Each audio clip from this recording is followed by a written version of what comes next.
I want to talk for a moment about this term called locus of control. So I understand locus of control to mean what or who is determining the outcomes that we experience. So an external locus of control would mean that things that are beyond our ability to influence or control is what's dictating or determining the outcomes that we experience.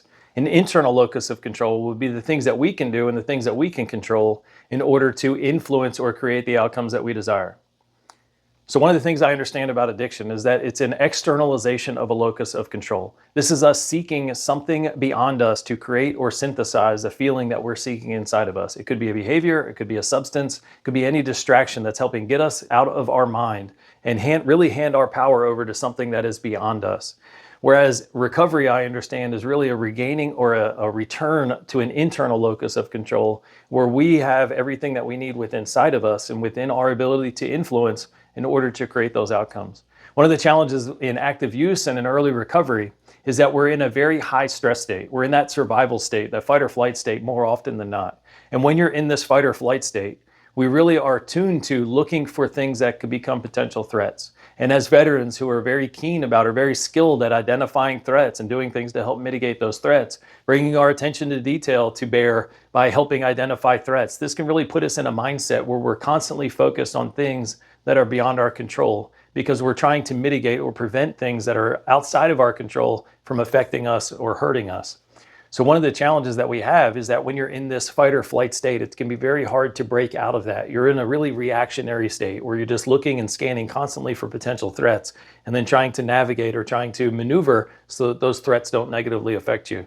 And from a military or from a veteran context, we can be very adept at scanning the horizon and looking for threats. The challenge is, as we're looking at things and identifying things solely that are outside of our locus of control, this can create and exacerbate that downward spiral of anxiety and additional stress in our life. If you can think about some of the times that create the most anxiety in somebody's life, whether it's waiting for a medical diagnosis, waiting for whether or not you're going to keep your job. And if you're focused on the things that are in other people's decisions, then this is really that externalization of locus of control. I understand anxiety to be a focus on whether one of our needs that we have for survival is going to be met by us or by something that's beyond our control. And the times that we feel the greatest amount of anxiety, it's because we're focused on or we realize that something that is outside of our control is actually going to determine whether our basic human needs are met. So in order to regain a stronger foundation and really further our recovery journey, it's important to shift our mindset and to begin to recognize, or at least bring our awareness and our perspective back to some of those things that are within our control. In this simple shift from external locus of control back to things that we can control or that we do have the ability to influence, this is a fundamental shift that can help put us back into the driver's seat and really help stop that accelerated downward spiral of emotional despair. Because the truth is, there's always going to be a lot of things that are beyond our control. There's things that are happening in the world around us that we have no influence over. If we're merely focused on those things, though, this doesn't create a foundation for our well-being, and it really doesn't create a strong foundation for our recovery. So with some simple exercise, we can begin to shift that focus or our primary focus back to things that are within our control. This is by recognizing the actions that we can take, looking for places that we can take some responsibility or that we can respond to things around us, some small action steps that we can take to start moving forward in our journey.